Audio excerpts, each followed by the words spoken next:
Yo, what is going on, homies? It's your boy Stumped back for another OPTC video, and in today's video, we're taking a look at the raid characters that are out on OPTC, and we're going to do a little bit of a ranking video for you guys to sort of figure out which ones are worth your time in terms of farming, and which ones pretty much aren't. Now, they are all free-to-play players, so free-to-play characters, so I do think that if you have the opportunity and there's nothing else to do, like most of these units you probably should do, in case they pop up as like treasure map boosters or something like that. But before we begin, obviously huge shout out to OPTC tier list maker, link will be in the description below, and huge shout out to the OPTC database for the images provided as well. So basically I've got a couple of different categories for you guys. So this is my personal opinion after playing the game for so long, just to help you guys out to sort of figure out if it's worth farming or not. So you don't have to follow this like the be all or end all, but I mean, if you've got nothing to do and you're looking for some of the really good Clash characters, hopefully this will help you guys out. And if it does help you out, make sure to belt that like button. And if you're new to the channel and you're enjoying the OPTC content, hit the big red subscribe button too and little bell so you get notified whenever I post my stuff. So let's start this tier list off. The first character we're going to be looking at, by the way, I have deleted like a few like older Clash units, except for some key ones because like I just sort of wanted to talk about them. So Mihawk, obviously there's always someone better. Mihawk's 30% HP cut.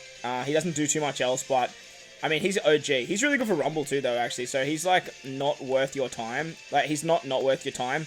Honestly, if you're struggling to find another slasher, you could definitely put him up here in the useful tier. He's got a very easy clash, so I mean, like if you want to do him, get him done. This Dofi can definitely be used. He's still a 2x orb booster to your entire crew. And when he first came out, like he was an absolute god tier unit. So you could probably put him in, like, remember that one time, but he was definitely used more than one time. So, I mean, he can definitely be used, I guess. Next is Akiji. There's always someone better than Akiji, unfortunately. He's a 1.75 times attack booster to striker units. He does have a Neo Clash as well. So does Mihawk, actually, so we'll put him there as well.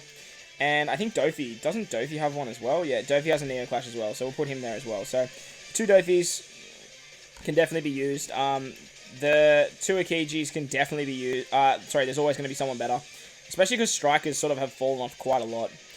This Enel, honestly, this Enel is a 2x attack booster for quick units. So if you've got nothing else to do, like, he could be pretty good. And honestly, he can be used, I guess. Like, 2x attack booster, I mean, there's always going to, like, there can be, like, better rare recruits for him. But, I mean, he definitely can be used. So, I mean, if you've got nothing else to do, farm him up. Nightmare Luffy. This Nightmare Luffy, I can't even remember what this Nightmare Luffy does, to be honest. Let's have a look here. He deals heavy random int damage 10 times and delays all enemies. Yeah, there's definitely a better unit than Luffy. That Luffy, taking up a Luffy slot as well is probably, like terrible, to be honest. So, it is what it is. This raid Kuma is actually really, really good. He is a 1.75 times orb boost for your entire crew, and he changes recovery, TND, block, empty, and bomb slots to matching. So he's actually pretty useful. He also has a Neo Clash as well, so there is 2 color variations of him. So he's very, very good. And I actually still use this guy every now and again. He's a cerebral powerhouse too, so he's got very, very good classes. He can definitely be used on a lot of teams. The Raid Boa. When Raid Boa first came out, she was exceptionally good. Like, really, really good. She's a 2.5 times chain locker for 2 turns, and she delays all enemies. For the meantime now, like, there's always going to be someone better, unfortunately. But she does have a very, very good support. If you're ever using Margaret, Boa, Standard or Marigold, she actually sets your chain multiplier.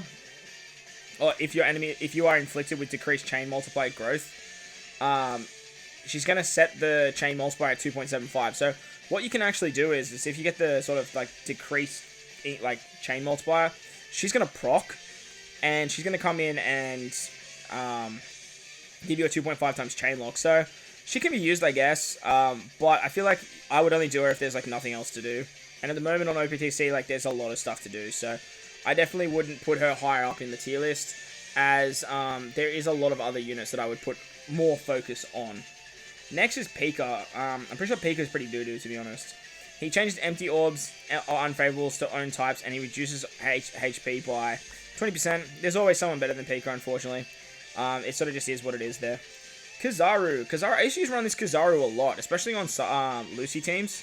So he changes his own slot to quick and reduces the special charge of shooters and fighters by 1 turn, and adds 0.5 to the chain multiplier for 2 turns.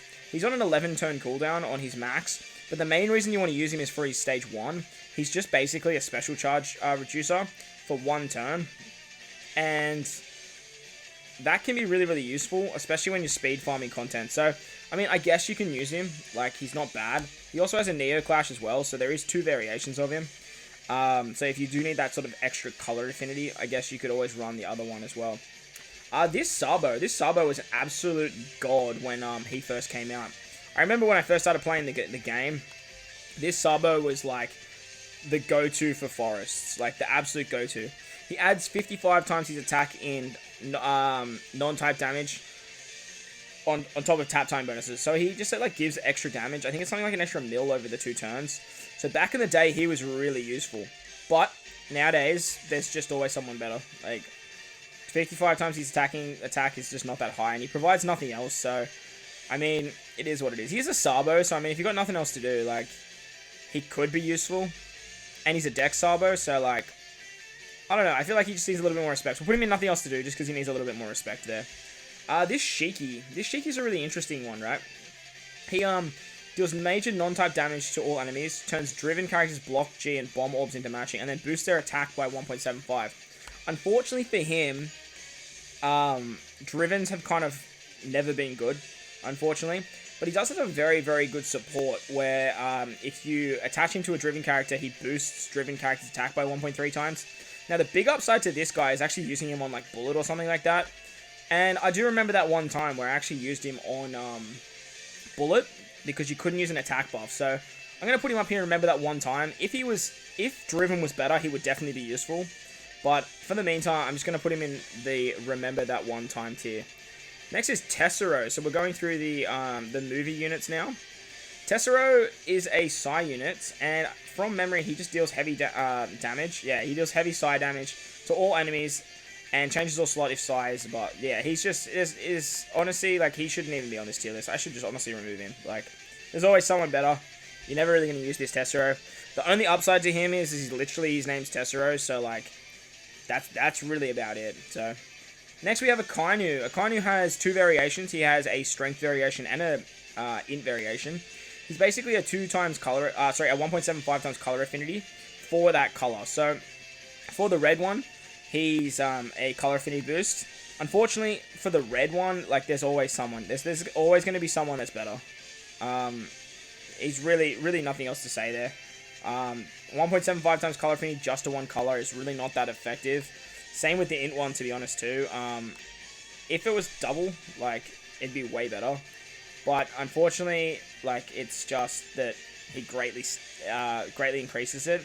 He could be used, like, you could use him, I guess, but, like, honestly, like, there is so many good color affinities, like, rainbow color affinity boosters in the game, and there's always someone better that I would rather use over this Akainu. Next, we have Magellan. Magellan is an int unit, and he's actually very, very good when he first came out. Progressively poisons all enemies and delays them for 1 turn. Nowadays, though, like, there's always going to be someone better, like the Legend Magellan, for example, or even some of the rare recruits that do poison are always going to be better than this Magellan. But you can team him up with, like, the Hannibal support, so you can do a little bit of damage. He's a Magellan unit, so there's not that many other, like, really good Magellans besides the Colosseum one. So, if you want to do him, you can, but I wouldn't make him a priority. Next, we have Frankie. Frankie when he's in his big, what's it called form? The General Frankie. So, General Frankie removes all attack up, cranky face, end of turn damage, and auto heal, and he boosts Chris' attack by 1.5. He's actually pretty decent. He can be used, I guess, if you really want to remove those debuffs. Those debuffs, though, they're not, like, really that prevalent. Like, they don't really stop you from doing too much damage, so it's nice to use the attack boost for your crew for 1.5, so that's always nice. He doesn't really provide too much else, though, but he does have a pretty good limit break with slot blinded. What's it called? Pinch healing. So, I mean, he can definitely be used, I guess, but, I mean, I don't think he's going to be used all that much. But, I mean, if you got nothing else to do, I guess you could use him. So, we'll put him up here for now. Next, we've got Bellamy. This Bellamy is actually pretty good. They greatly boost slot effects, reduces enemies' HP by 10%, and makes Cyan Int slots beneficial for your entire crew. So, he can definitely be used. But honestly, he's actually pretty useful, mainly because he's got two variations. Where's his other character? Here. He's got a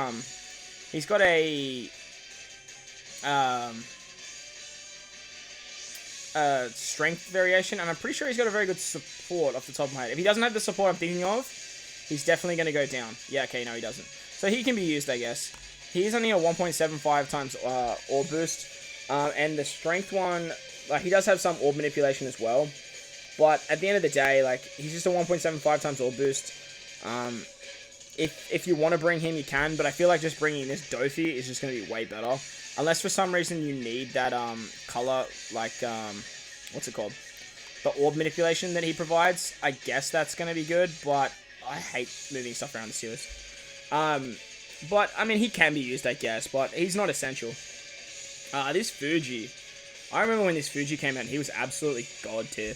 So this guy, he actually doubles Powerhouse characters' orbs for one turn, does 50 times his attack and side damage to all enemies, and then changes adjacent slots to his own types. He's definitely useful, and he can still see a lot of play, especially on Powerhouse teams, as Fujis don't really get that much representation in the game.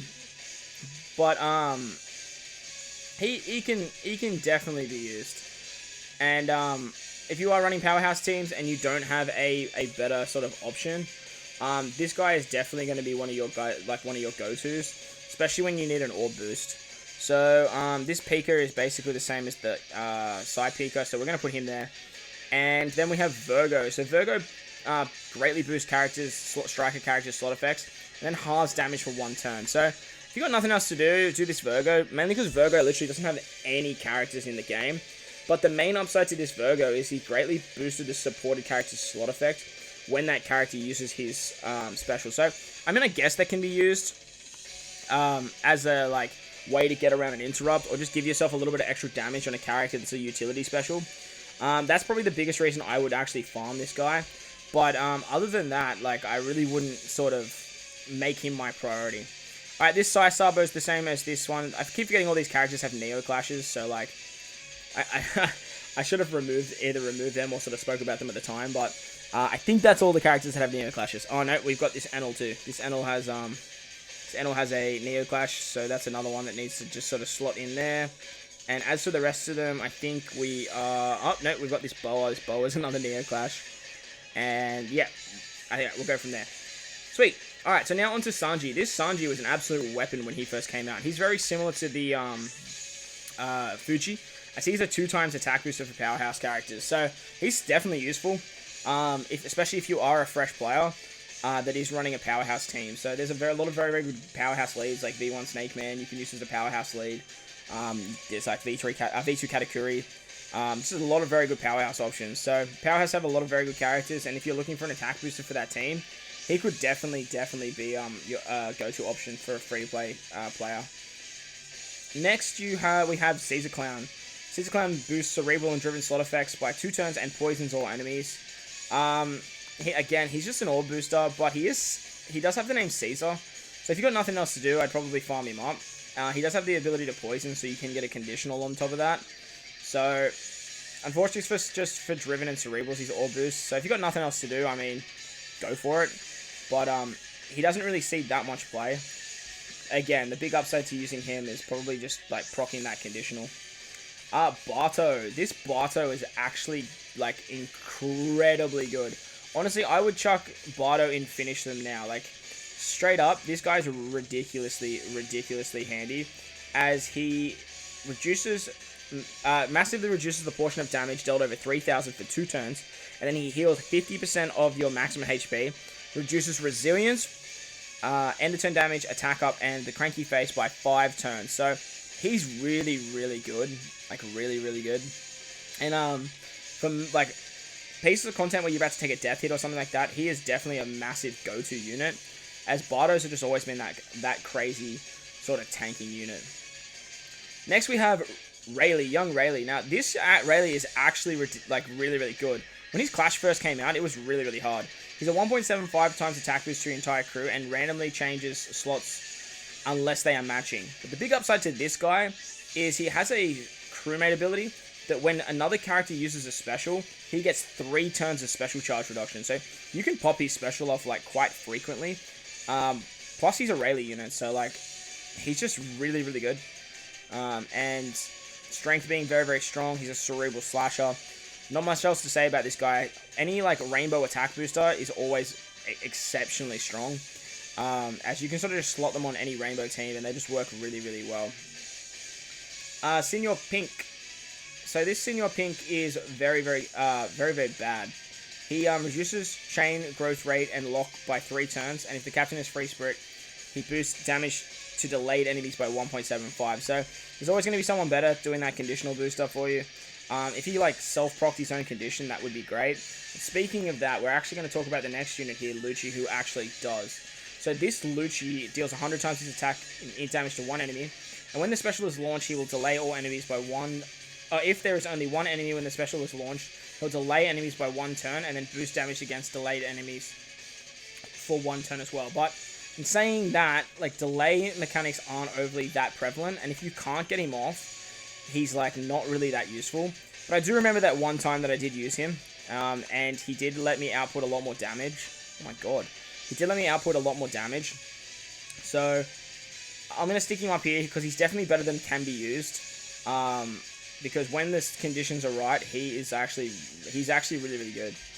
But I wouldn't say he's all that useful, as getting around that sort of like one character only, as well as not having the delay immunity, is going to be the biggest downfall to this unit. Next we have the Tank Man, the free-to-play Tank Man. This guy's actually pretty good in Rumble too, so like all of a sudden, like I just want to really put him up can be used, as he's actually a really decent Rumble unit. He boosts crew's attack by 1.5, and if the captain is Sai, he greatly boosts crew's slot effects, boosts the chain multiplier by 0.3, and then adds 20 times attack and non-type damage on top of tap tiny bonuses, and reduces damage by 40% for 1 turn. So honestly, like, he's pretty useful, especially if you're running like a Sai character as a leader, and you're proccing all of those additional effects. You can easily pop him on stage 4 of like a Colosseum, get a whole bunch of damage, clear that stage, and then use all your extra buffs at the end, provided you don't need utility. He's not amazing, to be honest, but he's definitely useful, but like I don't think he's as good as these other units here. So I think I'm going to put him in and remember that one time, because like for that exact example that I just sort of gave there, where he's like particularly good for that particular piece of content, I have used him before, and he is fairly decent, and like I said, he does have very good Rumble abilities too, so there is also that. Alright, we got Clash Zorro. Clash Zorro immediately goes into finish them. He's an absolute god tier free-to-play unit. Very, very good unit in the sense that he removes Rainbow Shield and Threshold for 5 turns, and then is a color affinity booster for Slasher and Driven for 2 times if your HP is full. And if it's not full, he's a 1.75 times color affinity. His name's Zorro, so he has a lot of very good supports. There's really not much else to say about this guy. Whenever he's out, or if you haven't finished him, just finish him up. He's exceptional. Next, we have Raid Cracker. Raid Cracker is actually very useful. He's really, really good. He's going to reduce the chain lock duration by 5 turns, and then makes crew's deck slot have matching slot effects, and then changes all slots, including block slots, into decks, and then does a 20% HP cut. So, good orb manipulation, very good orb manipulation actually, and removes a very annoying debuff in locking the chain multiplier. When they reduce the chain multiplier growth, it's very easy to get around because you can just use a chain locker, but with Cracker, he actually removes the chain lock multiplier and then changes your orb. So he also ignores defensive effects, so like that 20% is going through barriers and stuff too. That's on a 14 turn cooldown. He does have a 10 turn cooldown that makes cerebral characters' deck slots have matching effects. But then he still does the whole orb manipulation thing at a 10% HP cut. He's a cerebral powerhouse, so he has very, very good, what's it called? He has very, very good classes. God, words are hard. So I would definitely like farm him up if you've got the time and if you've got the stamina, because he's gonna see some use moving forward. This Blackbeard, the Clash Blackbeard, I think this is V2 Blackbeard from the Clashes. He's actually really interesting. He reduces all enemies' damage nullification, threshold, end of turn damage, defense up, barriers, attack face, attack up, resilience. It's basically every single like a defensive debuff or like additional debuff that they have. He's going to remove that by 1 turn. Now, 1 turn isn't that great, but because he does nullify damage, I'm going to put him up here in useful. If your crew is below 10% HP, he also doubles crew's attack by 1 turn, and you can easily manipulate that with other characters that use specials that put you at like 1 HP and all that other stuff. I do remember using him for a Coliseum. I can't remember off the top of my head what Coliseum it was, but I ended up using him in the combination of Treasure Map Jack, because you needed 3 turns of damage null removal, and using free-to-play characters, I wanted to try and get it done, and this was one of the characters I used. So, not many characters have the damage null removal, so for that, he has to immediately go up into the useful. Plus, if you can get off the 2 times attack for your entire crew, that is going to be incredibly strong. Next, we have V2 Doflamingo, the Clash one. This guy is actually awesome. I really enjoy running this unit, but I wouldn't say he's the be-all, end-all, and I wouldn't say you like have to get him done. He's more of just like a bit of like a cheese character. He does help getting around particular pieces of content. Honestly, like for what he does, I actually think I'd probably put him up here and finish him. He does change all slots, including block lobs, randomly unless they are matching. And if your captain is a cerebral or driven class, he extends the attack and slot effects duration by 2 turns. So yeah, I feel like he probably should go and finish him. Just because the same reason I put Blackbeard in the null category, like because he's null for useful, it's the same reason I want to put Dofi at this top here. There's not many characters that actually have that effect that can sort of extend that buff. So, and whenever you kind of can use this guy, it's definitely like a lot of fun to use him on stuff like V3 Blackbeard teams, sorry, V2 Blackbeard teams, on V3 Katakuri teams, and on things like Sugar teams as well work really, really well. So, this Dofi is really, really good. He's way better than this one here that is incredibly outdated. But when you can use this guy, it's always a lot of fun to use this guy. Alright, next we have Judge. This Judge is amazing. He's going to go up to finish them as well. He is a 2 times color affinity booster, which is already amazing. He does 200,000 damage to one enemy, reduces crew's extra damage, chain lock, and decreased chain multiplier by 5 turns. And if there are 3 or more dex characters on the crew, he doubles the type effects of strength, dex, and size. So he came out around the time of V2 Jinbei, and he was sort of the only shining light from the whole V2 Jinbei saga. The fact that he can remove chain growth by 5 turns is very, very good, very similar to this Cracker. But getting that extra color affinity for 3 different colors is actually really, really strong. Like, really, really strong. 2 times as well is absolutely exceptional. Plus, his name's Judge, too, so he can use some of those really intricate supports that you don't normally ever, like, see from, like, say, like, the Germa Batch and all those really interesting characters. Next we have Arlo. Arlo was a 30 stamina clash, so I can't remember what he does, and I don't think he's going to be really that good.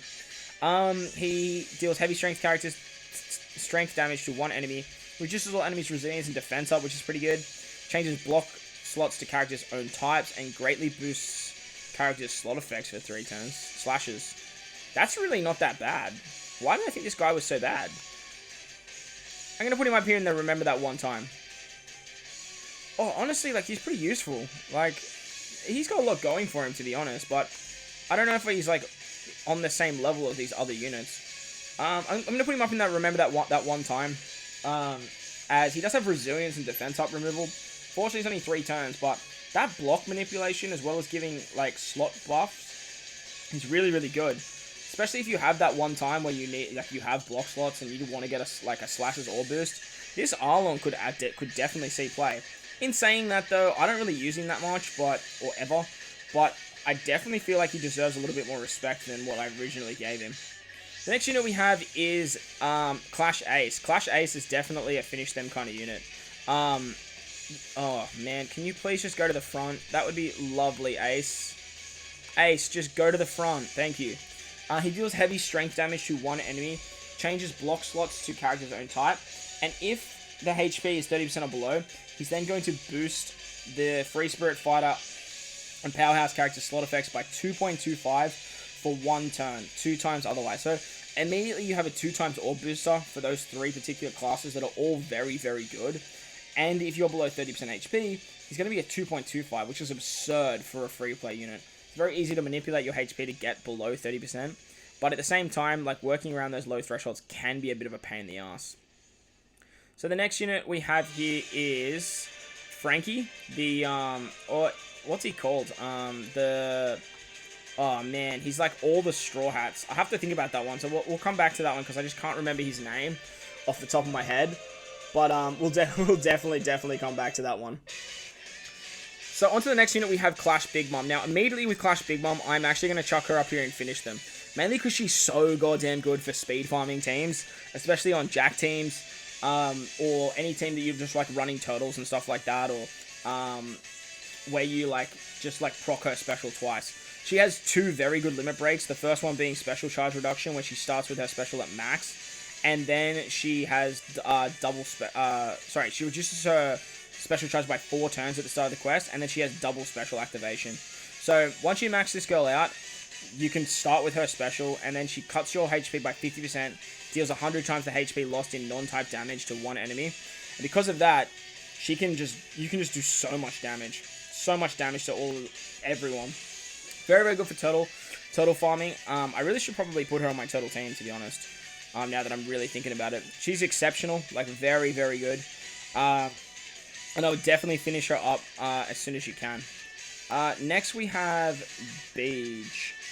So Beige is a strength shooter and driven unit, and if 6 shooters are on the crew, immediately just putting him here.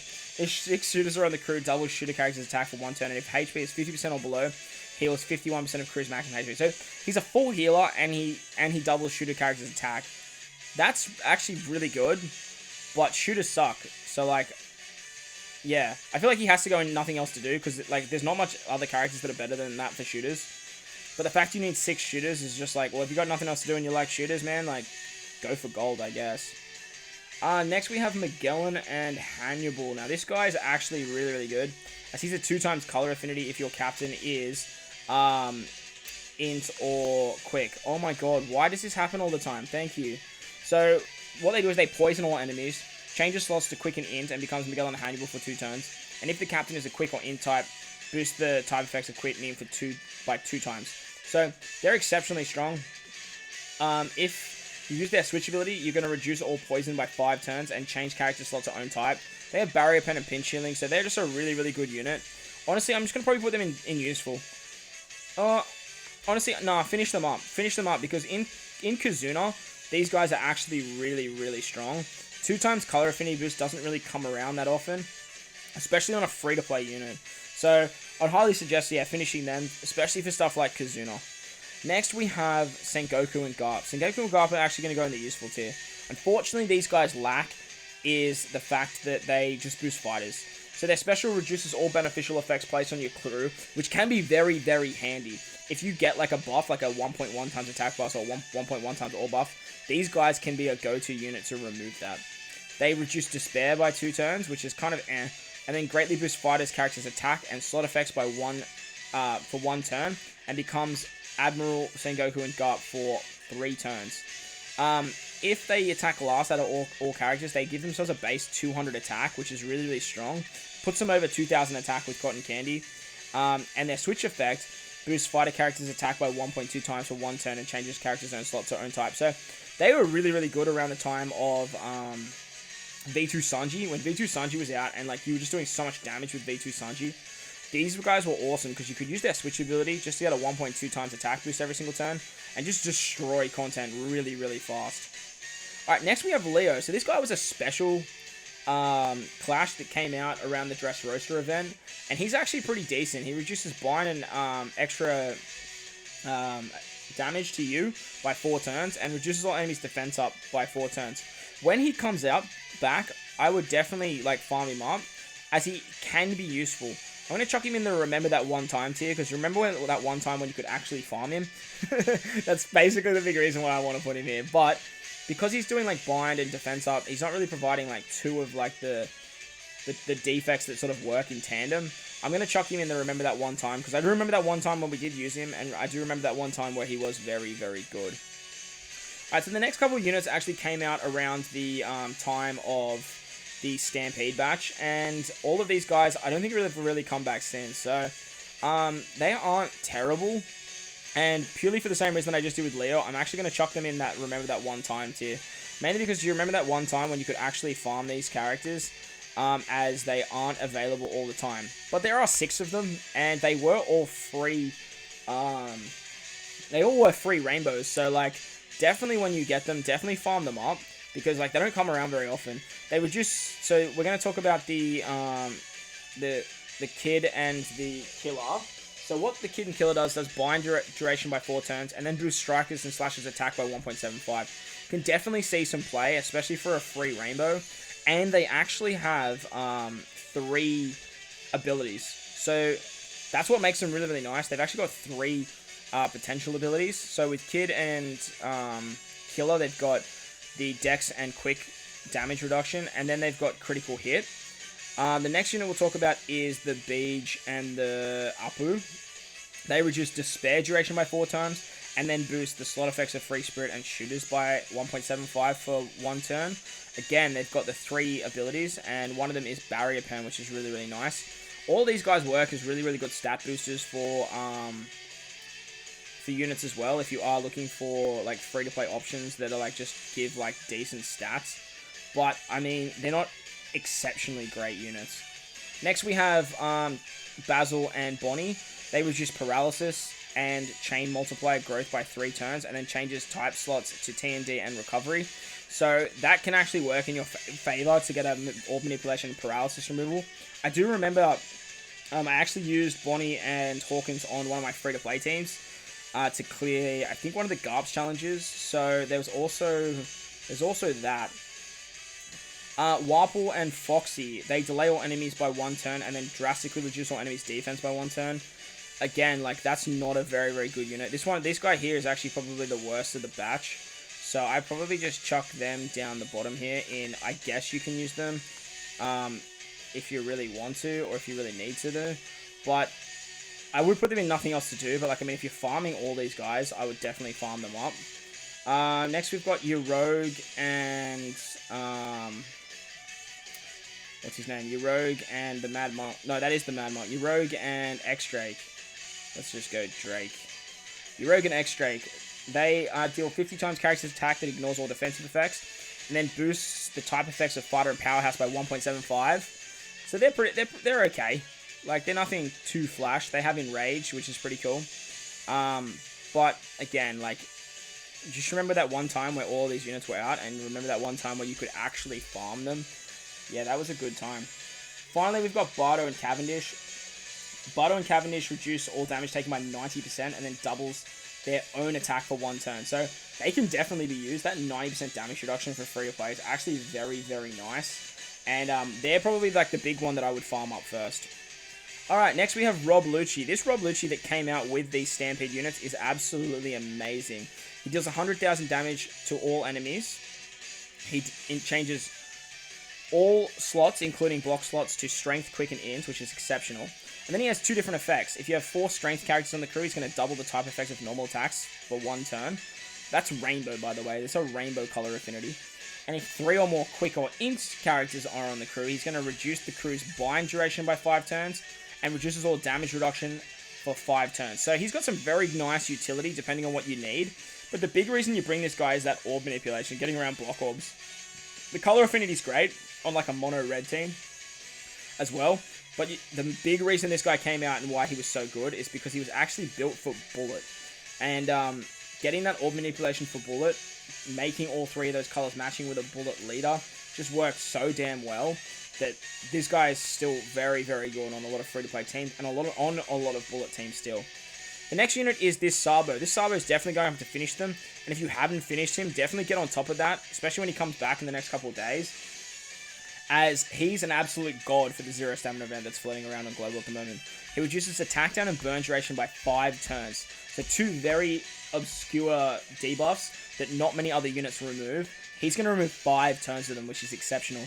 And then he's going to boost the type effects of normal characters of Psi, Dex, and Strength by 1.75 for 2 turns, and makes all of their type slots have matching effects. So it doesn't matter what color you land on, this guy is actually going to make them matching, which is really, really strong. And as I mentioned, he's exceptional for the 0 stamina event. Check out the channel, I do have him on one of my teams, as you do need to bring a Sabo for that event to get the 10 gems, and he is just an absolute monster. Next we've got, I feel like this is Croc from the Great War. He deals non-type damage to all enemies that ignores defensive effects. He changes empty block bomb slots to character's own type, and then he reduces the lock chain multiplier by 8 turns. And if the captain is cerebral or striker, he sets the chain multiplier to 2 times, up to 35 times for 3 turns. So this guy is really useful. He has that sort of chain lock mechanic that Law has, which is very, very rare in the game. And honestly, I would actually honestly put him up here and finish them. He's got very, very good orb manipulation. He removes chain lock duration by 8 turns, which is very, very obscure. And he changes empty block and bomb orbs into matching. So that's very, very good. And if you've got the time, I'd definitely farm this guy up. Like, he's gonna see a lot of play on stuff like Kazuna as well, because he's a dex unit that has that chain locking mechanic. And needless to say, like, you're definitely gonna want this guy. Next we have Zorro Zoro. Very, very, very good free-to-play unit. I use this guy a lot. He sets the defense to 0, does 40 times his attack in side damage to 1 enemy, and reduces crew's paralysis by 4 turns. He also removes resilience by 4 turns as well, which is exceptional. He also has the sailor ability that reduces crew's paralysis duration by 1 turn. The thing with him is he was a special clash as well. So when he comes back, this should be your priority unit to just like farm up if you're doing free-to-play stuff. So definitely farm him up and get him done. Alright, next we have Carrot. So give me 1 second here.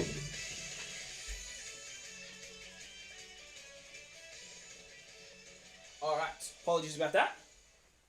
So the next unit we have is Carrot. So Carrot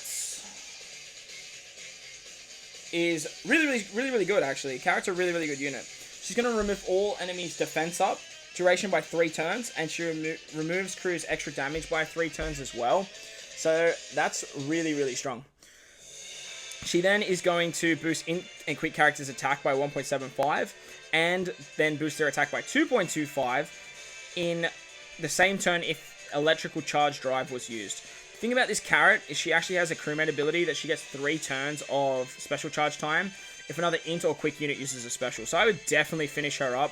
She's really good. She has a crewmate ability that makes quick recovery and T&D matching for herself as well. And she has the limit break where she starts with her special at the start of the quest. So get her done, as she is very good. Next we've got Kobe Helmeppo. Kobe Helmeppo are they're fairly decent. They're very good for this Kazuna clash that's going on OPTC Global at the moment. They reduce threshold by 4 turns, and then they do a 1.75 times attack boost to sign in, and if you have 5 or more sign in characters, they double the attack and then become Kobe Helmeppo for 1 turn. So they're fairly useful, but I'm going to chuck them in the remember that one time tier, as this is literally the first time I've used them. They have a very good option of using Garp as a support on them, as Garp removes 3 turns of special binds, and then if you switch with them, they can also remove Despair by 1 turn as well. So they could definitely see play, but I just really don't run them that often. Threshold is very good at removing, but they're not like the be-all or end-all. Next we have Mihawk and Shanks. Now, because this is a Shank unit, I immediately want to put him in the finish them tier, but I'm going to chuck them in useful for now, because they are very useful, but I don't find myself using them that often. So they reduce bind, special bind, and attack down by 2 turns. Unfortunately, it is only 2 turns, so it's not exceptional. And then they become Shanks and Mihawk for 2 turns. But if the crew's HP is 50% or below, they delay all enemies by 2 turns, and then boost damage dealt against delayed enemies by 2 turns as well. So that's very strong, self-proccing conditional boost and some utility. But again, I just don't see myself using this unit very often. But they are still very useful when the time is right, and I've definitely used them more than once. So they have a crewmate ability that reduces special bind duration on themselves by 3 turns as well, which also helps out with their special. And their switch ability is actually really good. They boost the chance of landing on quick int recovery orbs, and then change a slot randomly unless they're matching. So very good switch ability as well, especially for when you're getting into some very annoying orb manipulation. And they're just a really good unit, a really good free-to-play dual unit. Next is Bonnie. This Bonnie is immediately going in to finish them, mainly because she is an absolute god at beating the Hawkins Forest. If you guys are struggling with the Hawkins Forest, finish this unit right here, and you will not have trouble with that forest at all. Just run a very good leader that boosts either Free Spirit or Fighters, and you're not going to have issues with that forest. Basically what she does is she removes Threshold and Defense up by 5 turns, boosts crew's recovery by 1.5 times, and then changes all crew slot types to recovery. Now the big reason that's good is because she has a crewmate ability that makes recovery orbs matching. So making recovery orbs matching and then switching all of your orbs to recovery is just exceptionally strong. Plus when you use her special, you get more recovery as well. So if you're eating those meat orbs, you're going to be doing so much healing. And at the start of the quest, she actually gives you a full board of recovery orbs as well. Alright, next we've got these CP9s. So, what are they under? Are they under CP9 or are they under... or is it under Spandam? Yes, I finally remembered his name, by the way. Oh my gosh. Alright, we're going to have to come back to them because I can't seem to find them right now either. And I don't want this video to go freaking forever, so... Next we've got the Clash Jimbo. Clash Jimbo removes attack down for 3 turns. And he sets all defense to 0, which is really, really handy.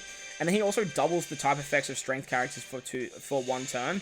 So that's really, really strong. The downside to this Jimbo is if they're immune to defense down, the 0 defense down sort of just becomes whatever. And 3 turns of attack down isn't amazing. But doubling the type effects of strength is very, very good, as well as that utility. So when you can use him, he's a very, very good unit to slap on the team. And he's one of the units that is definitely like a go-to unit there. Alright, so this Virgo's got to go up here with the other one, because I've already done him. This Duval is trash, so we've already done him. Nightmare Luffy, where do we put Nightmare Luffy in? There's always... Actually, this Nightmare Luffy's actually... We'll pause on this Nightmare Luffy, because that Nightmare Luffy's actually pretty decent. Alright. So we're going to go on to Croc again now. And this is the new Croc, the latest Croc raid. So this Croc's actually fairly decent. He changes block slots to character zone types, reduces Despair and Paralysis by 5 turns, and if the captain is Strength or Int, he boosts the chain multiplier by 0.8, which is really, really handy. But he also has a very good support on Robin, Mr. 2, or Mr. 1, where he adds 0.3 to the chain multiplier. So that can be definitely used on characters like Robin on lore teams and stuff like that, as well as having a very, very good special. So I'm going to chuck him up here in the useful tier. If you've got the stamina and there's not a lot going on in the game, like, I would definitely get him done. I don't know if he's added to the clashes just yet, but when he does, and you've like we're in a lull period, like that's definitely a character that you want to take priority for. What is it? It's not CP9. Let me just quickly find these guys. Where are they? Come here, you little bastards. What? As if you're not... Oh my gosh. Alright, we're going to quickly talk about Kaido next, because I still can't find this stupid unit.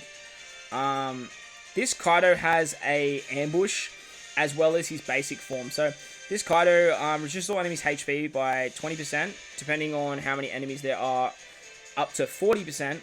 If you have sort of 6 characters, it's a 40% HP cut. If there's only 1, it's 20%. He changes characters' adjacent slots to own type, and for 2 turns, boosts in characters' attack by 2.25 after pulling off at least a 12-hit combo. So, you can definitely use this Kaido, but I'm going to chuck him down here in this Remember That One Time tier, as you don't really use him all that much. Now, he does have a strength variation from an ambush, which does exactly the same thing, but it is a strength variation. He's not actually on this list, but, I mean, he literally does the same thing, and I would definitely put him in the Remember That One Time, as there are other characters that can do what he does, but 2.25 times attack boost is really, really strong. So, I'm going to chuck him up here in what's it called here? In the Remember That One Time. Alright, next we have Herculesan, and I don't even think I've done this Herculesan. I have the Int one. Sorry, the Psi one. But either way, from what I remember, like, it's really not that great. They change the slots from left to right. They basically just give you a full board of every single slot, locks them, and then allows you to freely change them for 3 turns. There's always going to be someone better that can do that. You're never really going to want to be running that, to be honest, unless you're using like V3 Jimbo or something like that. But at the end of the day, like, they're an okay, like, they're just there, I guess. Hercules doesn't really get that much love, but it is what it is. This Usopp and Chopper. This Usopp and Chopper is a funny one, because I actually really recently used them on the Ennis Lobby event, so I guess I'm going to chuck them up here in that Remember That One Time. I did use them on my free-to-play quick run of the Dofi one, or the Revolutionary Army one too. But they deal 80 times their attack in quick damage, and then become Usopp and Chopper for 2 turns.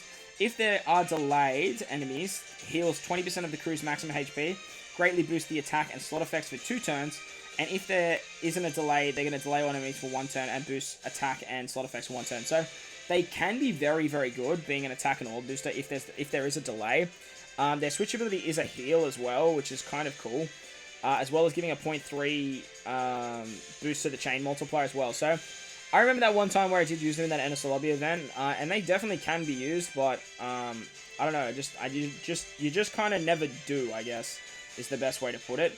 You just kind of never do. So let's see if we can find this CP9 unit now.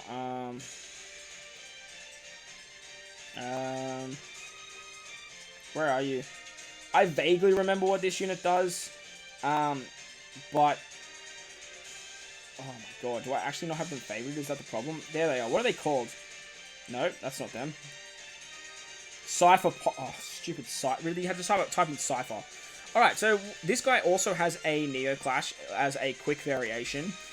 They reduce all enemies' resilience and damage reduction by 5 turns, changes strength, quick, and side characters, empty, bomb, and block orbs into matching slots, and then becomes the captain for 2 turns. So this is incredibly useful, mainly for content where they blow away your captain and stuff like that.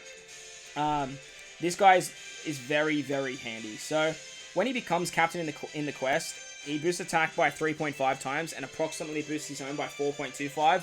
So he's actually really, really good when he becomes captain as well. So it's something to think about if you are looking for a unit that is going to get blown away, but you still need to do like a fairly decent burst turn as well. So the Cypher Pole CP9, the red and the quick variation are definitely worth your time when they do come back as well. They're one of those funny ones that sort of like struggles to come back, but I think they've been added to the Clash quest now that I think about it. Next unit we're going to talk about is Sangato. Not Sangato, Sabo Mask. I always get the two mixed up. He reduces one enemy's HP by 10%, changes character slots and adjacent slots to T&D, boosts the chain multiplier by 0.5, and for 1 turn, if 3 or more Dex characters are on the crew, and you land 3 perfects, he boosts the chain multiplier by 1.1 for the next turn. So the 1.1 factor puts him in the useful tier, as there are no really other units that do that besides Legend Cracker. So for a free-to-play unit, that's actually really, really handy. And when you can use this, it's definitely very, very worth your time. The downside to this unit is that he is Dex. So besides that, he doesn't really see too much play. Actually, I kind of want to put him here and remember that one time, as I don't really use him that often. Or even down here in the can be used, I guess. Because, yeah, I don't even think like he's that essential. I feel like Kaido should probably be down here as well. Because you can use him, but like, there's just like other characters that are going to do your attack boost as well. So the Sungo is good, but again, it's something that you sort of just don't really need, as it's just a chain buff. But when you can use it, it is very, very good. The next unit is this Nightmare Luffy. I was going to flick this Nightmare Luffy, but I totally remember that he's totally different to the other one, and he's way better. He deals random quick damage to like all enemies, but like it's just random. But he does it 17 times, and then he reduces all threshold by 3 turns and boosts Powerhouse character's attack by 1.75. So he can definitely be used. When you need that sort of 3 turns of threshold, getting the extra attack buff is just really, really nice. So we're going to stick him up here in that can be used, I guess, tier. As when he can be used, he's definitely going to be an option for you guys. Now the final unit we're going to talk about is this Frankie kind of unit. Now I cannot remember this guy's name for the life of me. And hopefully I actually still have this unit. The reason I can't remember this guy's name is because he has like some weird name where he's like the monster of something. So let me just see if I can find him here. Otherwise we might just have to bring up the database. Where is this stupid unit? Straight away I'm going to say that he goes in There's Always Someone Better. Mainly just because I can't find the damn unit. So I feel like he can just sit there for now. But I do know he's definitely in my box, actually, because I remember seeing him as a support. Oh, really? Come on. They even updated the box system, and I still suck at finding units. Like, how is that actually a thing? Oh, my God. Where are you? Oh my Jesus balls. Sorry if I offend any of you Christians out there. Ah, there it is. Stupid unit. The Big Emperor. That's what they were called. The Big Emperor. He slightly increases damage taken for 2 turns. Greatly boosts shooter characters' slot effects for 2 turns. If your crew lands 5 perfects, changes shooters. Yeah, there's always something better. You're never running this guy. He's a shooter. So thank you for wasting my time, the Big Emperor. I appreciate that. So there you guys go. That is my raid characters tier list for you guys. Sort of giving you an idea of what characters are the best raid characters. It is good to see there are a lot of characters in the finish them tier, to be honest. I'm very actually happy about that. As like free-to-play units in OPTC is like one of the big draws for me playing the game. It makes me happy that like when you actually farm up these units, you are going to